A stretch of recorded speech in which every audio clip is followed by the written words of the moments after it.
a video about fruitcake.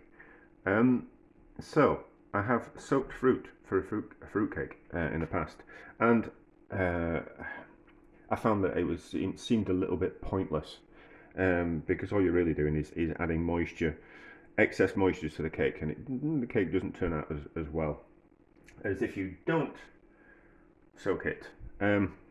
But I was just a little bit kind of quite curious about that, and I think people used to soak the fruit before they put it in a cake in the past because dried fruit was a lot harder, so a lot more of the moisture had been removed from it in the drying process than it than in the past than it is now, and I think that's probably down to it took a lot longer for things to get transported around the world.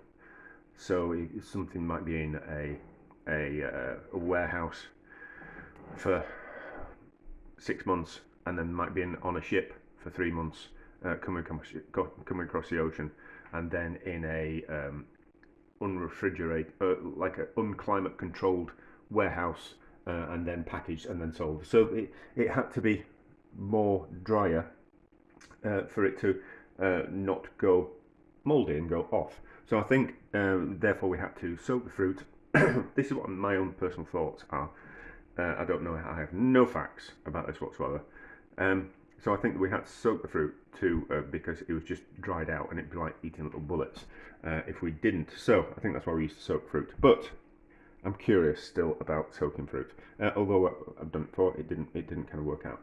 And then I've made a cake in the past where I used lard instead of butter, and it worked, but it didn't rise particularly very well. And then it dawned on me that a certain percentage of butter is actually liquid, and so it's 80% fat and 20% liquid, and whereas something like lard is 100% fat.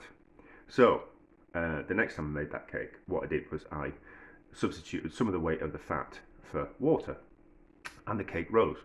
So I was kind of thinking, well, that's I mean, for most people that's a pointless bit of information, but to my mind, I kind of think, oh well, I added water to make up for the lack of liquid in the lard. But what else could we use? We could use another liquid in a cake instead of like the water. And then you kind of go, well, if we're doing it with, we can still use butter, but we can use ghee instead, which is clarified butter, and then we can add any liquid that we want. So I was kind of thinking, well, that's kind of quite interesting. So maybe if we soak the fruit, and I've soaked it and put a tea bag in, and we drain off the excess liquid and give it a squeeze to dry it out as much as possible, will that kind of make a difference in, because we've got more liquid there, and we can use, this is not making much sense to anyone, is it? It's kind of making sense to me, but by using ghee, we kind of, will it kind of work? Will it kind of work in the same way? Because we're not going to add any liquid to the butter. I've got to pick up some burps. So will that actually kind of work? So that's kind of my thoughts, but I'm probably not making it as clear as I could, because my words are failing me and my brain is failing me. So that's what we're going to do. I'm going to make some other cakes as well. So I'm going to do 4. So I'll do one cake which is ghee and soaked fruit, and then we've got like the rest of them will just be like a bit of comparison. It won't go to waste. It's cake. I'm going to eat it even if it completely fails. But I'm just kind of quite curious, and it'll change the flavour of it because obviously with the it's got some tea in there. But you kind of think, well, it opens up the possibilities of using different liquids in a cake if we use clarified butter, and it will certainly make a. We'll see how the cake turns out, but it was a little bit too wet last time, and I think not having using ghee will probably sort that kind of problem out. Those are my thoughts. Anyway, so let's make a batter. Let's combine it all. Let's drain off that liquid and dry the the sultanas or raisins? The sultan. We'll dry the sultanas out, make this cake, and then we'll kind of see what happens. We might do a comparison with the two batters of the two cakes that I'm kind of making, see what it's like before we put it in the oven, and then we'll have a look at what it's like afterwards as well. But anyway, so I'm waffling. It's not making much sense, only to me. So there we go. Oh yeah, I must remember that to add less ghee, clarified butter, than what we call it, than putting butter in. We need to compensate for that 20% of liquid that's in the butter. And if I forget to do that, then it'll be completely pointless bit of exercise, won't it? So this is the cake made with ghee and the soaked fruit, and that's the other cake. Probably not the best comparison, because in the other cake I've put in some blueberries that have been soaked in gin that I got from a friend. So he makes blueberry gin, and when he's finished with the blueberries, I get the blueberries and he drinks the gin. Of course he does, it's his gin, but otherwise he'd throw the blueberries away, and again gives them to me to put into cakes and things. And then it's also got in some candied lemon peel, which I've had in the fridge for 6 years. 6 years, so that's gone in as well. So I kind of thought we'll use those up. So not a great comparison. What I really should be doing, it should do one with sultanas, but I don't want to do that.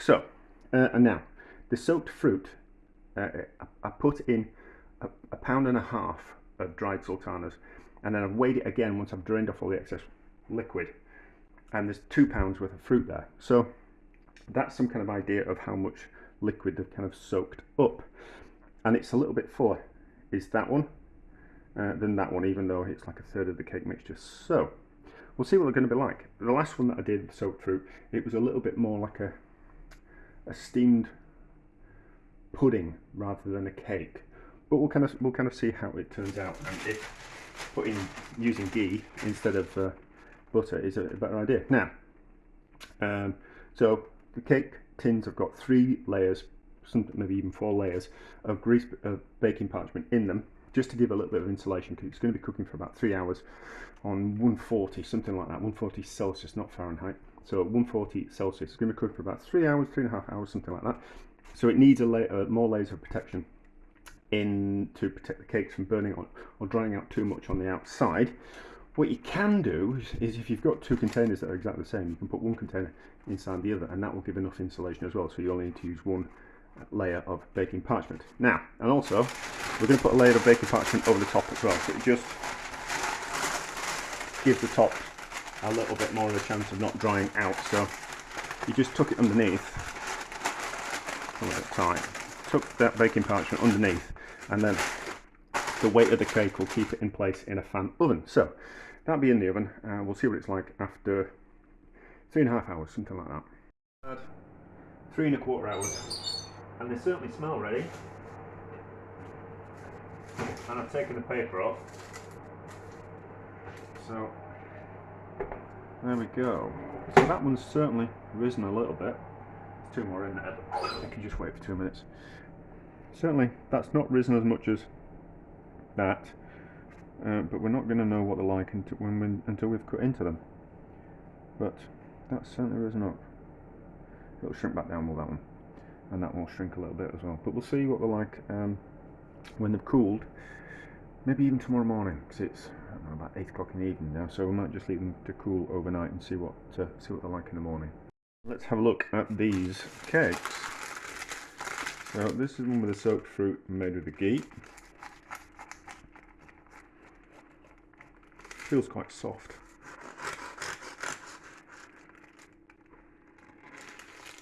Yeah, that's quite soft as well.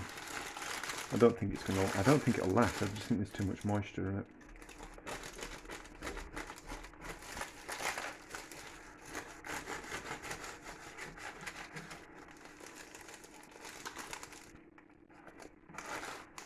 Well, yeah, that's still too soft.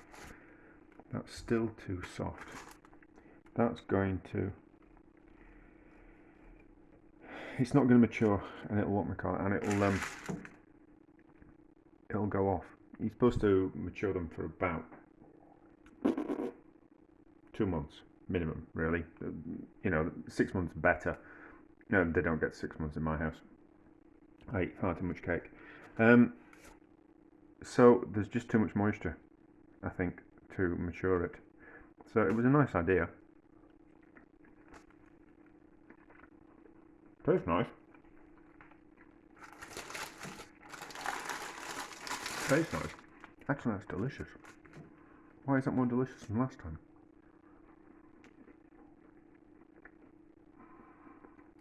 I don't know. I don't know. Why is that more delicious than last time? That's strange. Anyway, so how does this one taste in comparison?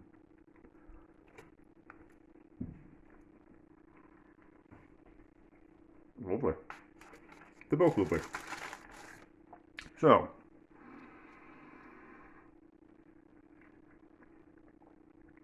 cutting down the water content by using ghee doesn't work. However, at some point I'll have a faff around and use clarified butter stroke ghee and then replace the liquid that would have, and then add. This is not going to make sense. How can I make this make sense? So for every 80 grams worth of ghee, I will then put in 20 grams worth of some other liquid to kind of flavour it. I don't know what liquid we could use to flavour a cake. Maybe we could put some alcohol in, some tea or some coffee, but you could just use instant coffee, so that wouldn't kind of work, would it? I'll think of a liquid that we can use. I don't necessarily think alcohol, but I'll think of a liquid we can use, and we'll do that experiment sometime in the future. But it's not a success, but it's going to be nice. I'm going to eat it, of course.